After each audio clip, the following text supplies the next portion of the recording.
صلی اللہ علیہ وسلم یا محمد محمد محمد یا محمد محمد محمد صلی اللہ علیہ وسلم.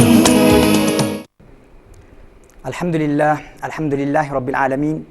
والصلاة والسلام علیک یا صفوۃ الانبیاء والمرسلین. اما بعد فاعوذ باللہ من الشیطان الرجیم. بسم اللہ الرحمن الرحیم. قال اللہ تبارک و تعالی فی القرآن الکریم ان الصلاة تنہی عن الفحشاء والمنکر. صدق اللہ العظیم وبلغنا رسولہ النبی الکریم. انتہائی عزت و توقیر کے لائق ناظرین کرام، آپ کا میزبان محمد ثاقب اقبال شامی پروگرام محبت مصطفیٰ صلی اللہ علیہ وآلہ وسلم میں ARYQ TV کی اس لائیو ٹرانسمیشن کے ساتھ آپ کی خدمت میں حاضر ہے. السلام علیکم ورحمۃ اللہ وبرکاتہ. محترم ناظرین، کل کے پروگرام میں ہم نے نماز کے موضوع پر کلام کرتے ہوئے یہ عرض کیا تھا کہ نماز انسان کو ہر قسم کے گناہوں سے پاک کر دیتی ہے اور نماز انسان کو ہر غم سے آزاد کر دیتی ہے. لیکن یہ وہ نماز ہے جو رسالت مآب صلی اللہ علیہ وآلہ وسلم کی محبت میں ادا کی جائے اور رسالت مآب صلی اللہ علیہ وآلہ وسلم کی اداؤں کو یاد کرتے ہوئے رسالت مآب صلی اللہ علیہ وآلہ وسلم کی سنت کے مطابق ادا کی جائے. ناظرین کرام، وہ نماز کیسے ہوتی ہے؟ اس نماز کی تعریف کیا ہے؟ یاد رکھیے، یہ نماز دو چیزوں کا مجموعہ ہے. ایک نماز کا جسم ہے اور ایک نماز کی روح ہے. ایک ہے نماز کی فزیکل فارم اور ایک ہے نماز کی اسپریچول فارم. نماز جو جسم اور روح کے مجموعے کے ساتھ ادا کی جائے، ناظرین کرام، یہ نماز انسان کی محافظ بن جاتی ہے، شیطانی حملوں کا بھی مقابلہ کرتی ہے، شیطانی وساوس کا بھی مقابلہ کرتی ہے اور انسان کے ظاہری دشمنوں کا بھی مقابلہ کرتی ہے. اب سوال یہ پیدا ہوتا ہے کہ نماز کا جسم کیا ہے اور نماز کی روح کیا ہے، نماز کی فزیکل فارم کیا ہے اور نماز کی اسپریچول فارم کیا ہے؟ ناظرین کرام، نماز کا جسم رسالت مآب صلی اللہ علیہ وآلہ وسلم کی سنت کے مطابق نماز ادا کرنا، یعنی نماز کا ہر رکن، نماز میں رکوع، سجود، قیام، قعدہ، قومہ، یہ تمام رسالت مآب صلی اللہ علیہ وآلہ وسلم کی سنت کے مطابق انتہائی اطمینان، سکون اور وقار کے ساتھ ادا کرنا، یہ نماز کے جسم کا ایک حصہ ہے. اور نماز کے جسم کا دوسرا حصہ کیا ہے؟ قواعد تجوید کے ساتھ، مخارج کی درستگی کے ساتھ، درست تلفظ کے ساتھ نماز میں قراءت کرنا، یعنی نماز کی تسبیحات، نماز میں جو تکبیرات ہیں، جو قرآن کریم کی آیات کی ہم تلاوت کرتے ہیں، ان کو درست مخارج کے ساتھ ادا کرنا، یہ نماز کے جسم کا دوسرا حصہ ہے. یعنی نماز کی فزیکل فارم، نماز کا جسم دو حصوں میں منقسم ہوتا ہے. پہلا حصہ کیا ہے کہ ہم نماز رسالت مآب صلی اللہ علیہ وآلہ وسلم کی سنت کے مطابق ارکان، ہر رکن اطمینان اور سکون سے ادا کریں، اور دوسرا تجوید کے بنیادی مخارج اور الفاظ کا درست تلفظ سیکھ کر نماز میں قراءت کریں. یہ نماز کا جسم ہے، نماز کی فزیکل فارم ہے. نماز کی اسپریچول فارم کیا ہے؟ یعنی نماز کی روح کیا ہے؟ ناظرین کرام، نماز کی روح یہ ہے، نماز کی اسپریچول فارم یہ ہے کہ نماز کو ابتدا سے لے کر انتہا تک، شروع سے لے کر آخر تک مکمل توجہ، مکمل یکسوئی کے ساتھ اپنے دل کو دنیاوی خیالات سے پاک کرتے ہوئے پورے انہماک اور محویت کے ساتھ نماز کو ادا کرنا، حضوری قلب سے نماز کو ادا کرنا، یہ نماز کی روح ہے. یعنی نماز کی فزیکل فارم بھی آپ نے سیکھ لی اور نماز کی اسپریچول فارم بھی آپ نے سیکھ لی، نماز کا جسم اور نماز کی روح. ناظرین کرام، جب انسان نماز کے جسم اور نماز کی روح کے مجموعے کے ساتھ، اس اجتماع کے ساتھ ان دونوں کو جمع کر کے نماز ادا کرتا ہے تو نماز انسان کی محافظ بن جاتی ہے، انسان کی باڈی گارڈ بن جاتی ہے، انسان کو ہر ظالم کے ظلم سے بچاتی ہے اور شیطان کے وسوسوں اور شیطان کے حملوں سے بھی نماز انسان کو بچا کر گناہوں سے پاک کر دیتی ہے. ناظرین کرام، اس بات کو سمجھنے کے لیے ایک مثال سمجھ لیجئے. اگر آپ کا کوئی محافظ ہو، کوئی باڈی گارڈ مقرر کیا گیا ہو جس کی یہ ذمہ داری ہو کہ وہ آپ کو آپ کے دشمنوں سے بچائے، لیکن آپ کا محافظ ایسا محافظ ہو جس کا جسم انتہائی نحیف، انتہائی کمزور اور ضعیف ہو اور اس میں روح بھی موجود نہ ہو. اب آپ پر آپ کے دشمن حملہ کرتے ہیں، جب دشمن حملہ کریں اور آپ کا باڈی گارڈ آپ کو دشمن کے حملوں سے نہ بچائے تو آپ اب اس باڈی گارڈ اس محافظ پر اعتراض کریں کہ تو نے مجھے کیوں نہیں بتایا، تو نے مجھے کیوں نہیں بچایا، تو ظاہری بات ہے ناظرین ایک سمجھدار شخص آپ کو بتائے گا کہ اس کا جسم بھی اتنا کمزور ہے، اتنا نحیف ہے، اور اس میں روح بھی موجود نہیں ہے، جو ایک مردہ ہے وہ تمہیں کیسے بچائے گا، وہ تمہاری کیسے حفاظت کرے گا۔ اسی طرح کچھ لوگ اگر ان کا کوئی محافظ، ان کا باڈی گارڈ ایسا ہو جو فزیکلی جسمانی طور پر بہت قوی ہو، بہت طاقتور ہو، بہت توانا ہو، پہلوان ہو، باڈی بلڈر ہو، اور اس کا جسم بہت تندرست ہو لیکن اس میں روح ہی موجود نہ ہو، اب آپ کا وہ باڈی گارڈ آپ کو کسی دشمن کے حملے سے نہیں بچاتا، تو کیا آپ اس پر اعتراض کرنے میں حق بجانب ہوں گے کہ تو نے مجھے کیوں نہیں بچایا، تو اتنا طاقتور ہے، اتنا قوی ہے، اتنا مضبوط ہے؟ آپ کو کوئی سمجھدار شخص بتائے گا، عقل مند شخص بتائے گا ہر چند کہ اس کا جسم قوی ہے، وہ بہت طاقتور ہے لیکن اس میں روح ہی موجود نہیں ہے، وہ تو ایک لاش ہے، تو وہ تجھے دشمن کے حملوں سے کیسے بچائے گا؟ اسی طرح اگر آپ کا کوئی ایسا باڈی گارڈ ہے، ایسا محافظ ہے جس کا جسم اتنا کمزور ہے کہ وہ اپنے پاؤں پر ہی کھڑا نہیں ہو سکتا، اپنے قدموں پہ کھڑا نہیں ہو سکتا، لیکن اس میں روح موجود ہے، اب وہ آپ کو دشمن کے حملے سے اگر نہیں بچاتا، کوئی شخص آپ سے کہے، آپ اپنے محافظ سے کہیں کہ مجھے فلاں دشمن نے مجھ پر حملہ کیا، تو نے مجھے کیوں نہیں بچایا، تو سمجھدار شخص آپ کو بتائے گا کہ ہر چند کہ اس میں روح تو موجود ہے، اس میں روح موجود ہے لیکن اس کا جسم اتنا کمزور ہے، اتنا نحیف ہے کہ وہ اپنے پاؤں پر بھی کھڑا نہیں ہو سکتا، تو تجھے وہ کیسے بچائے گا؟ ناظرین کرام اسی طرح وہ لوگ جو نماز پڑھتے ہیں اور کہتے ہیں ہماری نماز ہمیں گناہوں سے کیوں نہیں بچاتی، خالق کائنات قرآن میں ارشاد فرماتا ہے ان الصلاۃ تنہی عن الفحشاء والمنکر، نماز تو انسان کو ہر قسم کی برائیوں سے بچا لیتی ہے لیکن ہماری نماز ہمیں کیوں نہیں بچاتی؟ تو اس کا جواب یہی ہے، نماز محافظ ہے، نماز حفاظت کرتی ہے، نماز میں بچانے کی طاقت ہے، لیکن آپ غور تو کریں کیا آپ کی نماز کا جسم اور روح دونوں موجود ہیں؟ اگر آپ کی نماز ایسی ہے کہ آپ نے تجوید کے قوانین نہیں پڑھے، آپ کے مخارج درست نہیں ہیں، درست ادائیگی الفاظ کے ساتھ اب نماز ادا نہیں کر رہی، آپ کی قرات درست نہیں ہے، اور رسالت آپ صلی اللہ علیہ وسلم کی سنت کے مطابق آپ ارکان ادا نہیں کر رہے، تو آپ کی نماز میں جسم ہی نہیں ہے، اور پھر اگر آپ کے ذہن میں دنیاوی خیالات ہیں، اللہ عز و جل کی جانب توجہ ہی نہیں ہے، حضوری قلب ہی نہیں ہے، تو اس نماز کی مثال ایسے ہی ہے کہ اس کا نہ جسم ہے نہ اس کی روح ہے، تو ایسی نماز آپ کی حفاظت کیسے کرے گی؟ اسی طرح ہمارے اکثر لوگ کہہ دیتے ہیں کہ فلاں قاری صاحب بڑے اچھے قاری ہیں، بہت اچھی قرات کرتے ہیں، اور دین اسلام کے فقہ کے عالم بھی ہیں، احکام شریعت بھی جانتے ہیں، شریعت مطہرہ کے قوانین بھی جانتے ہیں، اور بڑی اچھی نماز ادا کرتے ہیں، جب قرآن کریم پڑھتے ہیں تو بہت احسن قرات کرتے ہیں اور بڑے سکون کے ساتھ رکوع کرتے ہیں، بڑے سکون کے ساتھ سجود ادا کرتے ہیں، لیکن ہم دیکھتے ہیں کہ وہی قاری صاحب جب مسجد کے باہر قدم رکھتے ہیں تو غیبت بھی کر رہے ہیں، گناہوں کا ارتکاب بھی کر رہے ہیں، اور وہی قاری صاحب مصیبتوں کا رونا بھی ہوتے ہیں اور کہتے ہیں فلاں مصیبت آ گئی، فلاں نے جادو کر دیا، فلاں نے تعویذ کر دیے، فلاں ظالم ظلم کر رہا ہے اور میری نماز میری حفاظت نہیں کر رہی، تو لوگ کہتے ہیں کہ وہ قاری صاحب تو بہت اچھی نماز ادا کرتے ہیں لیکن ان کی نماز انہیں کیوں نہیں بچاتی؟ تو ناظرین کرام اس کی مثال اسی محافظ کی مثال ہے کہ جس کا جسم تو بہت تندرست ہو لیکن عین ممکن ہے جب وہ نماز ادا کر رہے ہوں گے تو نماز کے دوران ان کے ذہن میں دنیاوی خیالات ہوں، ان کو حقیقی حضوری قلب ہی حاصل نہ ہو۔ اور اسی طرح ہمارے بے شمار لوگ ایسے بھی ہیں، وہ کہتے ہیں ہمارے بزرگ، ہمارے دادا حضور ایک عرصے سے نماز ادا کر رہے ہیں، ان کی نماز میں بڑی یکسوئی ہے، بڑی توجہ ہے، پورے انہماک اور محویت قلب کے ساتھ نماز ادا کرتے ہیں اور اللہ عز و جل کی بارگاہ میں حاضر ہوتے ہیں، اور کبھی کبھی ان کی آنکھوں سے اشک بھی جاری ہوتے ہیں، رو بھی رہے ہوتے ہیں، لیکن جب نماز سے فارغ ہوتے ہیں تو پھر وہ بھی گناہوں کا ارتکاب کرتے ہیں، وہ بھی غیبت کر رہے ہوتے ہیں، وہ بھی مصیبتوں کا رونا روتے ہیں، ان کی نماز انہیں نہ ہی شیطان کے حملوں سے بچاتی ہے نہ ہی دشمنوں کے حملوں سے بچاتی ہے۔ تو ناظرین کرام اس کی مثال بھی اسی باڈی گارڈ کی طرح کی ہے کہ اگر کسی کے باڈی گارڈ میں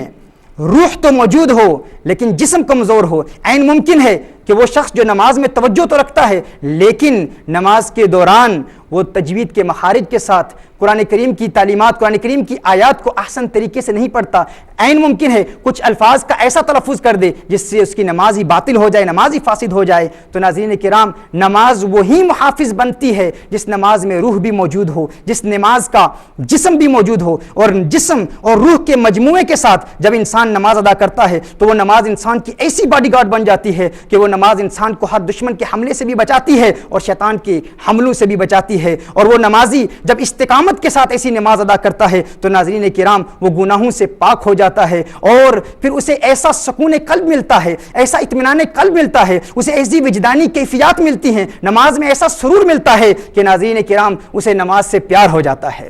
اور نہ صرف نماز اس کی حفاظت کرتی ہے، رسالت مآب صلی اللہ علیہ وآلہ وسلم ایسے نمازی کی نماز کے متعلق ارشاد فرماتے ہیں۔ سیدنا انس بن مالک رضی اللہ تعالی عنہ راوی ہیں،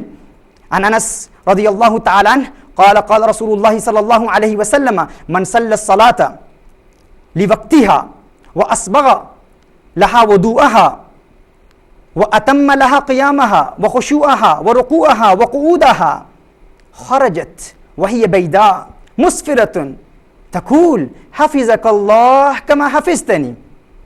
اخرجہ الطبرانی فی المعجم الاوسط۔ حضور اکرم صلی اللہ علیہ وآلہ وسلم ارشاد فرماتے ہیں کہ جو شخص نماز کے جسم اور نماز کی روح کے ساتھ نماز ادا کرتا ہے تو اس کی نماز ایک نورانی اور ایک روحانی اور چمکدار شکل اختیار کر کے اس کے پاس آتی ہے، اور وہ نماز اسے دعائیں دیتی ہے۔ وہ نماز کہتی ہے کہ اللہ تیری حفاظت کرے، حافظک اللہ، اللہ تیری حفاظت کرے۔ ناظرین کرام، قربان جائیں ایسے نمازی کی نماز پر۔ ہم نماز ادا کرتے ہیں تاکہ ہم نماز کے ذریعے اللہ کی بارگاہ میں حفاظت کی دعائیں مانگیں، لیکن وہ شخص کتنا خوش بخت ہے، کتنا خوش قسمت ہے کہ جس کے لیے اس کی نماز دعائیں مانگتی ہے۔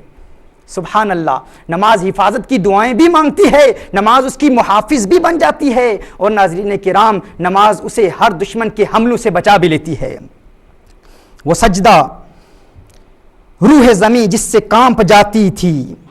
اسی کو آج ترستے ہیں ممبر و محراب۔ ناظرین کرام، وہ ایک سجدہ جس کو تو گراں سمجھتا ہے ہزار سجدوں سے دیتا ہے آدمی کو نجات۔ آج ہم سجدے کو بہت کم سمجھتے ہیں، سجدے کو ایک وزنی سمجھتے ہیں۔ ہم کہتے ہیں سجدہ بہت ثقیل ہے، بہت بھاری ہے، ہم سجدہ نہیں کر سکتے، نماز کا وقت نہیں ملتا، سستی ہے، غفلت ہے، دنیا کے معاملات ہیں، دنیا کا کام ہے۔ لیکن کہا ایک سجدہ اللہ کی بارگاہ میں کر لے، نماز کے جسم اور روح کے مجموعے کے ساتھ جب انسان نماز ادا کرتا ہے تو وہ سجدہ ایسا قوی ہوتا ہے، وہ سجدہ ایسا طاقتور ہوتا ہے کہ وہ تمہیں دنیا داروں کی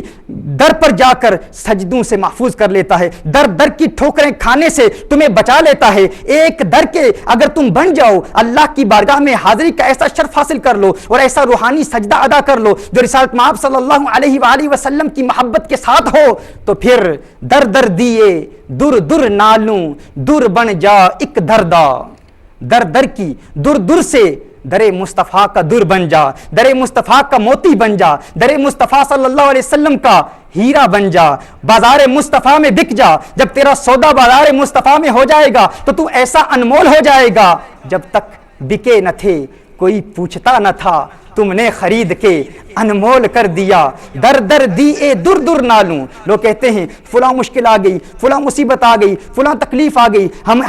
ہم تکلیفوں سے مقابلہ کرنے کے لیے کبھی مالداروں کے پاس جاتے ہیں، کبھی وزیروں کے پاس جاتے ہیں، کبھی سیاستدانوں کے پاس جاتے ہیں، کبھی ہم رشوت کا سہارا لیتے ہیں، کبھی ہم جھوٹ کا سہارا لیتے ہیں، کبھی ہم کرپشن کا سہارا لیتے ہیں، کبھی ہم ظلم کا سہارا لیتے ہیں، اور کبھی جعلی عاملوں کے پاس جا کر ان پر اپنی رقم خرچ کرتے ہیں، اپنا وقت برباد کرتے ہیں، اور ناظرین کرام یہ بھول جاتے ہیں کہ سب کچھ ہمارے اندر موجود ہے۔ اللہ عز و جل نے ایک بہت بڑا تعویذ ہمیں دیا ہے، اور وہ تعویذ کیا ہے؟ ہماری نماز ہی ہمارا سب سے بڑا تعویذ ہے۔ اگر نماز ہم جسم اور روح کے مجموعے کے ساتھ ادا کریں اور حضور اکرم صلی اللہ علیہ وآلہ وسلم کی حقیقی محبت کے ساتھ ادا کریں، اور جب نماز پڑھیں تو یہ یاد کر لیا کریں کہ ہمارے آقا نماز کیسے ادا کرتے تھے، ہمارے آقا نماز کیسے پڑھتے تھے۔ اور رسالت مآب صلی اللہ علیہ وآلہ وسلم ناظرین کرام جب نماز پڑھتے تو راتوں کو قیام اتنا طویل کر لیتے کہ پاؤں متورم ہو جاتے۔ حضور اکرم صلی اللہ علیہ وسلم کس کے لیے نماز پڑھتے تھے؟ کیا فقط اپنے گناہوں کی مغفرت کے لیے نماز پڑھتے تھے؟ وہ تو معصوم عن الخطا ہیں۔ کیا فقط اللہ کی رضا حاصل کرنے کے لیے نماز پڑھتے تھے؟ رسالت مآب صلی اللہ علیہ وآلہ وسلم سے تو اللہ راضی ہے، وہ دنیا میں آنے سے قبل ہی مصطفیٰ اور مرتضیٰ ہیں، وَلَسَوْفَ يُؤْتِيكَ رَبُّكَ فَتَرْضَىٰ کا مصداق ہیں۔ ناظرین کرام، اگر ان سے اللہ راضی ہے، اگر گناہوں سے پاک ہیں، اور اگر نجات کا پروانہ رسالت مآب صلی اللہ علیہ وسلم کو پہلے سے مل چکا ہے، تو پھر یہ تحصیل حاصل کیوں؟ جو پہلے سے حاصل ہے اس کی کوشش کیوں؟ ناظرین کرام، رسالت مآب صلی اللہ علیہ وسلم کی نماز ہمارے لیے تھی، ان کے پاؤں متورم ہو جاتے تو ہمارے لیے، امت کی محبت میں نماز ادا کرتے، تو کیا آج امت پر یہ فرض عائد نہیں ہوتا؟ امت کی اکثریت نماز پڑھتی ہی نہیں، اور جو پڑھتے ہیں وہ کہتے ہیں محبت مصطفیٰ میں نماز ادا نہیں کرتے۔ ناظرین کرام، جو حقیقی عاشق ہوتا ہے، جو حقیقی مسلمان ہوتا ہے، جو اس حقیقت سے آشنا و آگاہ ہوتا ہے کہ عشق مصطفیٰ روح ایمان ہے، عشق مصطفیٰ حقیقت ایمان ہے، عشق مصطفیٰ دین کی اصل ہے، نماز کی اصل ہے، وہ جانتا ہے کہ دل میں، جگر میں، آنکھ میں بس تو ہی تو رہے، اس کے سوا نہ دل میں کوئی آرزو رہے، اس اہتمام شوق میں سجدے کروں ادا، تیرا خیال آئے تو دل باوضو رہے۔ اور جنت میرے نصیب کی واعظ کو بخش دے۔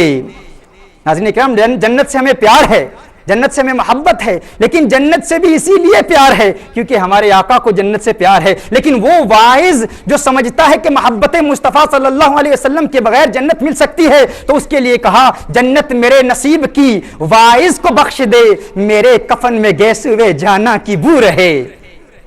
عاشق جب قبر میں جاتا ہے اور گیسوئے جانا کی خوشبو لے کے جاتا ہے، جب دل میں عشق مصطفیٰ صلی اللہ علیہ وسلم موجود ہوتا ہے، محبت مصطفیٰ صلی اللہ علیہ وسلم موجود ہوتی ہے، جس کے متعلق میرے اعلیٰ حضرت فاضل بریلی علیہ رحمہ محدث ہند مجدد دین و ملت ارشاد فرماتے ہیں، لحد میں عشق رخ شاہ کا داغ لے کے چلے، لحد میں عشق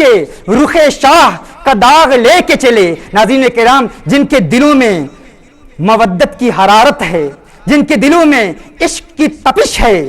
جو سینے میں پتھر نہیں دل رکھتے ہیں، جب یہ شعر سنتے ہیں تو عشق مصطفیٰ میں انہیں وجد آ جاتا ہے۔ فرمایا لحد میں عشق رخ شاہ کا داغ لے کے چلے، اندھیری رات سنی تھی چراغ لے کے چلے۔ سبحان اللہ، اندھیری رات سنی تھی چراغ لے کے چلے۔ مجھے ذوق کا شعر یاد آ رہا ہے، وہ کہتا ہے لائی حیات آئے قضا لے چلی چلے، اپنی خوشی نہ آئے نہ اپنی خوشی چلے۔ شاید اعلیٰ حضرت فاضل بریلی علیہ رحمہ ذوق کو جواب دے رہے ہیں کہ اے ذوق، یہ تیرا ذوق ہے، یہ تیرا شوق ہے، تو کہتا ہے اپنی خوشی نہ آئے نہ اپنی خوشی چلے۔ ہر چند کے انسان جب دنیا سے جاتا ہے تو اللہ کی رضا کے ساتھ ہی جاتا ہے، لیکن ہے ذوق، یہ تیرا ذوق ہے کہ تو کہہ رہا ہے کہ میں اپنی خوشی سے نہیں جا رہا، لیکن جو حضور کا عاشق ہوتا ہے، جو حضور کا دیوانہ ہوتا ہے، وہ جب دنیا سے جاتا ہے تو خوشیاں منا کے جاتا ہے، کیونکہ وہ جانتا ہے کہ اس کے دل میں عشق مصطفیٰ ہے اور قبر میں دیدار مصطفیٰ ہے۔ قبر میں کونین کے والی، خسرو خوباں، سیاح لامکاں، نازش ہر دو جہاں صلی اللہ علیہ وسلم کا دیدار کرتا ہے۔ اور فاضل بریلی رحمۃ اللہ تعالی علیہ کے میکدائے تربیت سے فیض یاب ہونے والا ایک رند کہتا ہے، وہ کہتا ہے فرشتوں تم مجھ سے پوچھتے ہو کہ یہ کون ذات ہے، ان کا تعارف پوچھتے ہو، ارے میں نے تو موت کو سینے سے لگایا ہی انہی کے لیے ہے، کہا مر کے پہنچا ہوں یہاں اس دل ربا کے واسطے، میں تو قبر میں آیا ہی اسی لیے ہوں کہ کونین کے والی کا دیدار کر لوں۔ اور ادھر سبحان اللہ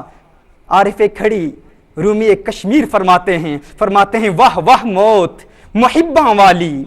واہ واہ موت محباں والی، وچ محبتاں مرنا، مرن والا جد آپے راضی تے اسرائیل کی کرنا۔ ناظرین کرام، یہ نماز ہے حضور اکرم صلی اللہ علیہ وآلہ وسلم کے دیوانوں کی، رسالت مآب صلی اللہ علیہ وسلم سے محبت کرنے والوں کی۔ ایک واقعہ آپ سماعت فرما لیں، جب انسان جسم اور روح کے مجموعے کے ساتھ نماز ادا کرتا ہے تو وہ نماز اس کی حفاظت کرتی ہے۔ حضرت وہب بن منبہ رحمۃ اللہ تعالی علیہ ایک کلی کا واقعہ بیان فرماتے ہیں، وہ فرماتے ہیں ایک کلی جو انتہائی امین اور صاحب اعتماد شخص تھا، لوگ اس پر بہت اعتماد کرتے تھے۔ ایک دن ایک ظالم اسے ایک جنگل میں لے گیا دھوکے سے اسے قتل کرنے کے لیے تاکہ اس کا سامان لوٹ لے۔ اسے ایک جنگل میں لے جاتا ہے اور جب خنجر نکال کر اس پر حملہ آور ہوتا ہے، اس کو قتل کرنے کی کوشش کرتا ہے، تو وہ کلی کہتا ہے اے ظالم مجھے قتل نہ کر، اگر تو چاہتا ہے کہ تو میرا سامان لے جائے تو میرا سامان لے کے چلا جا، لیکن مجھے قتل نہیں کرنا۔ تو وہ ظالم جب اس پر حملہ کرتا ہے وہ کہتا ہے ٹھیک ہے میں تجھے قتل کروں گا۔ وہ کلی کہتا ہے اگر تجھے مجھے قتل کرنا ہی ہے، فقط سامان کی ضرورت نہیں، میری جان لینا چاہتا ہے، تو ٹھیک ہے مجھے نماز پڑھنے دے۔ وہ کلی نماز ادا کرتا ہے، جب نماز ادا کرتا ہے سورہ فاتحہ پڑھتا ہے، سورہ فاتحہ کے بعد بے اختیار اس کی زبان سے قرآن کریم کی ایک آیت صادر ہوتی ہے، امن یجیب المضطر اذا دعاہ۔ جب یہ آیت پڑھتا ہے تو ایک نورانی مخلوق آ کے وہ نماز جو ایک جسمانی شکل میں متشکل ہو کر آتی ہے اور اس کو بچا لیتی ہے اور اس ظالم کو ہلاک کر دیتی ہے۔ اللہ عز و جل ہمیں ایسی نماز ادا کرنے کی توفیق عطا فرمائے۔ ناظرین کرام، ہم انشاءاللہ تعالی کل اسی سلسلے کو جاری رکھیں گے۔ آج ایک وظیفہ آپ لے لیجئے، ہر روز ایک ورد ہم آپ کو دیں گے۔ جو شخص ہر روز یا ممیتو کا ورد 7 مرتبہ کر لیتا ہے اور اپنے اوپر دم کر لیتا ہے، اللہ عز و جل اسے ہر قسم کے جادو سے بچا لیتا ہے۔ اس کو لکھ لیجئے، یا ممیتو، ہر روز 7 مرتبہ پڑھ کر اپنے اوپر دم کر لیں تو ہر قسم کے جادو سے آپ کو چھٹکارا مل جائے گا۔ اللہ عز و جل نماز کے روح، نماز کی فزیکل فارم اور اسپریچول فارم کے ساتھ نماز ادا کرنے کی توفیق عطا فرمائے۔ ہم اسی سلسلے کو کل جاری رکھیں گے۔ وآخر دعوانا ان الحمد للہ رب العالمین۔ محمد صلی اللہ علیہ وسلم، یا محمد محمد محمد، یا محمد محمد محمد صلی اللہ علیہ وسلم، محمد أرسلنا شئنا رحمة للعالمين صلی اللہ علیہ وسلم، یا محمد محمد محمد، یا محمد محمد محمد صلی اللہ علیہ وسلم۔ خود بری کا تو راستہ ہے، دل کا دھڑکنا یہ کہہ رہا ہے۔